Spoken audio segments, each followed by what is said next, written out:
Burn stopped struggling. When he remembered, his muscles went slack. Ford continued swimming from the lights of the marina, kicking harder, using his right arm to pull. He had a plane to catch. At 6:45 a.m., Ford was aboard Delta's direct to Newark, sitting starboard side, first class, reading the Miami Herald. A story about Cuba. Secret documents were surfacing now that Castro was gone. Disturbing. Ford had worked in Cuba. He had also worked in Central America, South America, Asia, and Africa. Ford had told Burn the truth. His skills were rusty. As the plane banked over the Gulf of Mexico, he folded the Herald and cleaned his glasses. Below, wind glittered on water a mile from shore, where Ford had untied Burn Heller, then pushed him overboard, yelling, "Swim!" At 3:30 a.m., the lights of Sanibel Island were bright.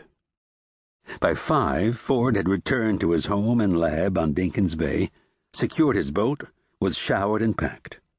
He'd also stowed cash from Heller's safe and the Rolex in a hidden floor compartment.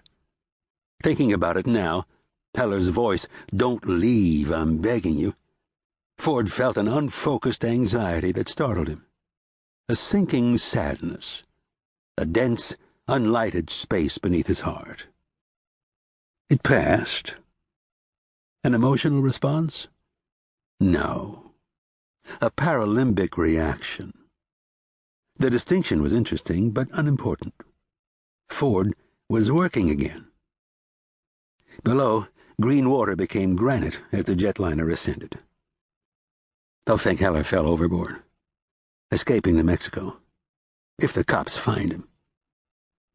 They might not. That orange ankle monitor looked heavy.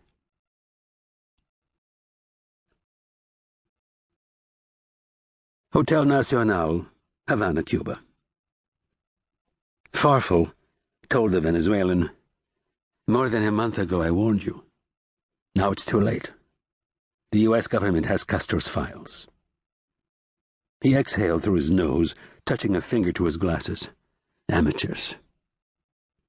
The young Venezuelan, his face lathered, sat reading the Miami Herald, Spanish edition. Farfel, the hotel barber, could see over his shoulder.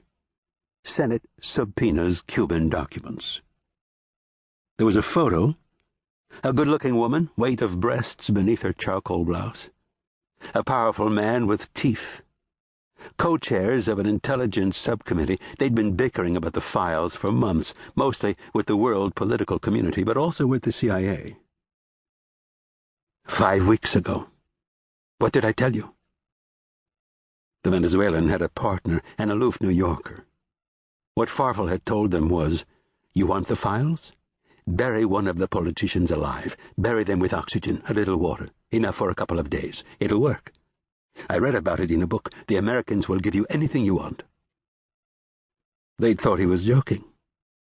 Now, because Farfel had a razor in his hand, the Venezuelan closed the newspaper. He sat straighter, thinking, "He has cut men's throats. I wouldn't be the first."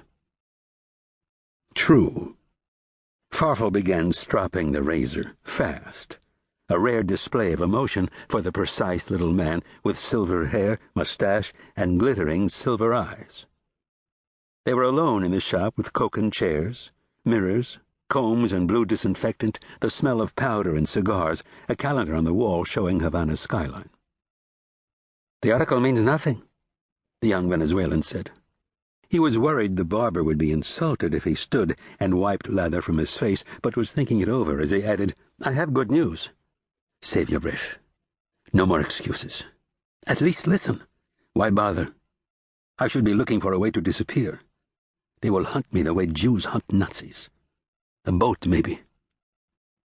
The Venezuelan stood and found a towel. To hell with etiquette. He gave it a moment for effect, but also to move closer to the door. "Yesterday it was decided," he said. "The grave will be dug." Farfel folded the razor slowly. "We were going to tell you. The coffin, too?" The barber's dentures made a clacking